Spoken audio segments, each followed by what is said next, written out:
Pernah tak anda terfikir macam mana sebenarnya proses minyak diambil dari dasar laut? Dekat atas laut kita nampak platform offshore yang sangat besar. Tapi sebenarnya kerja utama berlaku jauh beribu meter di bawah dasar laut. Pertama sekali, mesin khas akan gerudi dasar laut dan buat lubang yang sangat dalam ke dalam bumi. Bukan guna yang ni, tapi guna yang ni.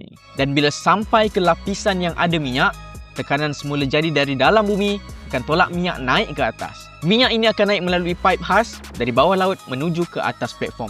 Di situlah minyak akan diasingkan daripada gas dan air supaya lebih bersih. Kemudian, minyak disimpan sementara sebelum dihantar ke darat atau ke kapal besar. Sepanjang proses ini, semuanya dipantau dengan sangat teliti oleh pekerja. Disebabkan kerja ini melibatkan tekanan tinggi dan risiko yang sangat besar, jadi keselamatan memang yang paling utama. Bayangkan, kita ambil minyak bukan ratusan, tapi ribuan meter di bawah laut. Itulah sebabnya industri oil and gas ataupun offshore ini dianggap antara yang paling mencabar di dunia. Berbaloi dengan pendapatan yang anda dapat. Anda ada impian nak upgrade kerjaya dalam oil and gas? Join grup komuniti kami, klik link di bio.